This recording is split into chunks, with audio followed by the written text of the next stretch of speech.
welcome back to another episode of Truth Spoken Here. Okay, today I want to talk about the significance of Beyonce winning both Album of the Year and also Best Country Album uh, at the Grammys. You see, like NASCAR, golf, and some other once exclusive American institutions, country music has had a history steeped in racism almost from its inception. Despite the fact that, like almost all other subgenres of American popular music, it borrowed heavily from the blues, a predominantly African American art form. For nearly the entirety of country music's existence, there have been very few black artists who have made an impact. Most of the time, there was one, for lack of a better word, token at a time. This can be traced back to the Grand Ole Opry when it was broadcast only through radio. An African American gentleman by the name of DeFord Bailey was one of the featured acts. In the decades that followed, there would be more, like Charlie Pride, Big Al Dowling, Linda Martell, and others. It is uncertain whether it was by design or mere coincidence that there was always only room for one black country artist at a time. Today, however, there are more blacks in country music than at any other time in its history. And I'm going to talk about a few of these artists, starting with a group that I saw let's see, how long ago was it? It was in November, so about 3 months ago. The War and Treaty. Now, the War and Treaty are comprised of a husband and wife duo, Michael and Tanya Trotter. Now, for those of you for whom Tanya Trotter does not ring a bell, Tanya Trotter was the girl on Sister Act 2, I believe it was, with she was sitting at the piano with Lauryn Hill. They were singing His Eyes on the Sparrow. She had a few R&B hits in the 90s, I think early 90s, under the name Tanya Blunt. And anyway, I saw them in November, like I said. It was a wonderful concert, and the thing about it is, like, it was just so good to see this beautiful black couple that you could tell they obviously loved one another, and the way that they expressed themselves and stuff, and the way, she talked about how I believe that her husband Michael, I believe Michael was I think he was in Iraq or either the Afghanistan war, maybe both of them, one of those wars. He's a veteran, and he came back kind of messed up with PTSD. And she talked about how, he was taking out a lot of his anger on her. And she said she basically set him down one day and just told him, now you can get this thing treated, or else you're gonna meet the biggest bitch that you ever met in your life. And so that was the catalyst for him getting himself together. And so it was just so great to see the interaction between those two on stage.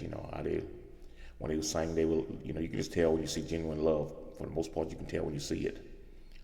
And the great thing also was the opening act was called the Kentucky Gentleman. And now when I saw that on the flyer, whatever, as the opening act, that conjured up images in me of I thought there's gonna be these guys out there with these almost like Civil War uniforms,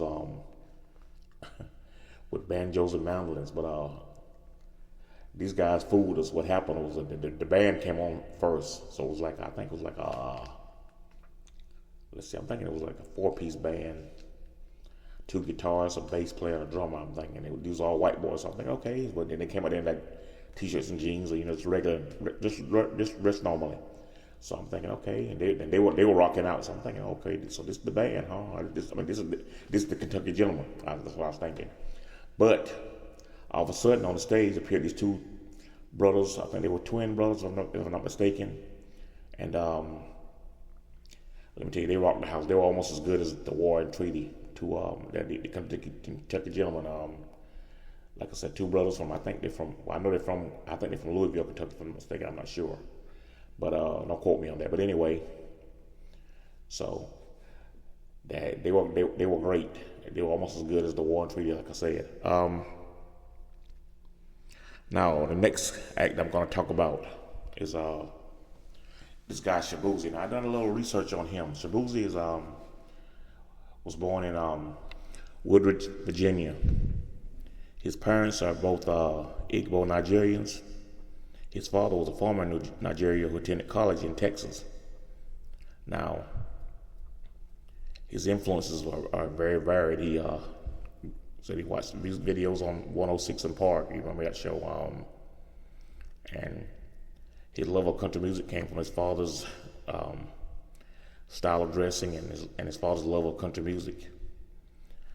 His name, Shabuzi, was, I think, came from the way people were always messing up his name, which is spelled Chibueze. I guess that might be pronounced Shibuzi. But anyway, so Shabuzi just had the #1 single, which spent 19 weeks atop the Billboard Hot 100, tying with Lil Nas X's Old Town Road as the longest running Hot 100 #1 song of all time. So Shabuzi, hopefully we'll see some great things to come from him. Now this guy is also a hip hop artist also, and so he brings a new element. I won't say a new element. I think hip hop's been done before in country music, but he brings something different to country music for this time now. So let's just put it that way. Now, the next act I want to talk about is Mickey Guyton. Now, Mickey Guyton was raised in Texas and exposed to various types of music at a young age. Her music incorporates elements of contemporary country, pop, and R&B music. In 2020, in the wake of the George Floyd protests and the Black Lives Matter movement, Guyton released the single Black Like Me, which speaks to her experiences as a black woman in country music. The song helped further elevate Guyton's career and resulted in her first ever nomination to the Grammys, becoming the first black woman to ever be nominated in the Best Country Solo Performance category. And this song, Black Like Me, this song, I heard this song, I think it might not have been, I think I heard it a couple years ago. I don't think it was like when it was actually out, but it's a very touching song if you ever get a chance to, you got any streaming services. I heard it on Spotify, that's where I heard it. That's why I hear most of my stuff at. It's a very touching song, and this girl has a lot of promise and stuff.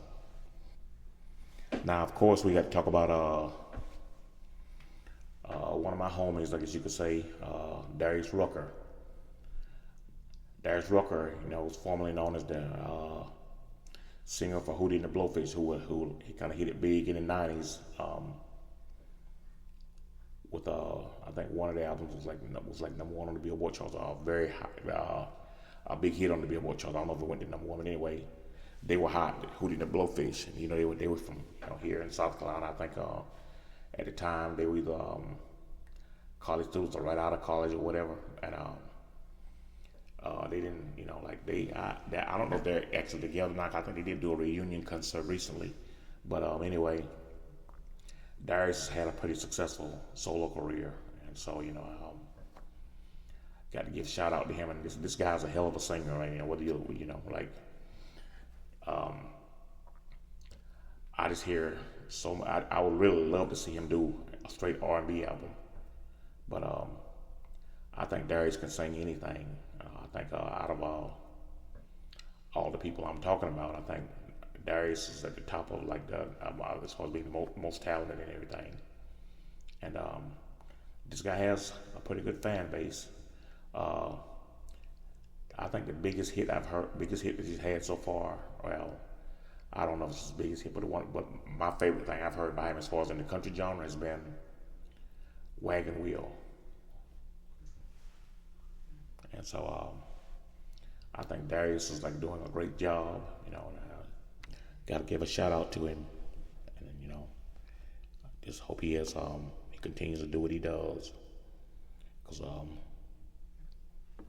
you know how it is with like I say with us, we have to be A lot of times in any endeavor that we get into, we have to be twice as good to get half as far a lot of times, and whereas with uh, some others have to be can be half as good and get twice as far. So that's always been the way for us though. So that's nothing new there.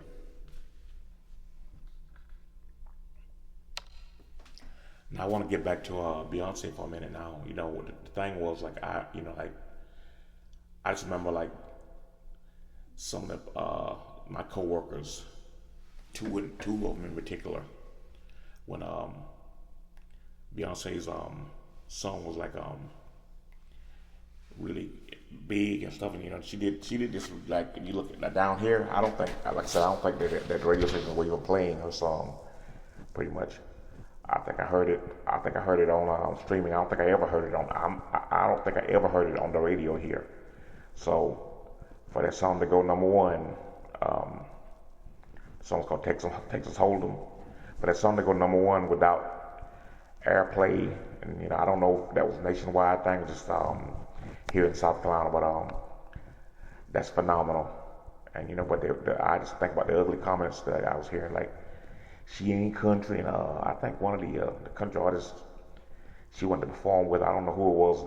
They told her she wasn't country enough or something like that. I heard, and now. I mean, like, it's just crazy. That shows what a bunch of snobs the establishment in country music can be. Because you think about when Garth Brooks came out. Now, Garth Brooks is a white artist. When Garth Brooks came out, there were those that didn't like him and said he wasn't really country. So like, we got to get away from this mentality where we're trying to tell people what they can do and where they belong and all this stuff. I mean, I don't care who they are. We got to get away from that mentality and stuff. Now, if you want to go farther back in history of, let's look at pop music. When Elvis Presley first came out, there were those that didn't like him, and like, particularly here in the South. I remember seeing a film clip where they was asking somebody, I don't know if it's a documentary or what it was, and I remember somebody asking a white gentleman what he thought of Elvis Presley. He goes, "Who, that nigger lover?" So man, like, man, one thing they got right was a lot of Elvis music was black music, like stuff like Hound Dog, which was covered by Big Mama Thornton first, and That's All Right, Little Mama, written by Big Boy Arthur Crudup. So they were right as far as him doing, but as far as he was doing black music and stuff. But Elvis became probably the biggest icon of them all. So we can't like pay attention to that stuff, like I say, because you don't know anybody's path to greatness, where it's gonna start, where it's gonna end. So let's get out of that trying to judge people and tell them where they belong. How about you stay in your lane and let everybody else do what they do? Now, what I do like is Beyonce at the Grammys gave a shout out to a lady that I used to go to church with, a lady by the name of Thelma Bynum. Thelma went by the stage name Linda Martell, and Thelma had a career in country music, could have went very far, but I think because of racism and other things, she basically didn't have a very long career, but she did leave her mark, and she's still with us. God bless her. Still with us. Like I said, I used to go to church with this lady, and she was a dynamic talent. Wasn't is a dynamic talent. I don't know what she still sings now and stuff. But God bless her for all that she did, because she paved the way for Beyonce, and I love that Beyonce acknowledged that. So Beyonce, you don't pay attention to what they say, but like, I'm gonna say this too, sort of like, it sort of didn't help Beyonce's cause that she said something in an interview about this wasn't a country album, this was a Beyonce album. So that like, but then she's entitled to say that. So man, people like always want to pick apart everything we say, and stuff. So like, I think had a white artist said that, it wouldn't have been a big thing. But because Beyonce said it, they made a big deal out of it. You know how it is. So anyway,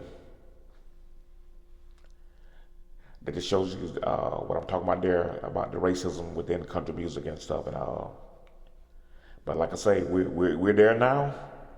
We don't kick down the door, and we're coming in mass now. So y'all get ready, because there's gonna be more black country artists. So you don't have to like it, you don't have to love it, but you better get used to it. I'll tell you that. And that ends my podcast for today. Thank you.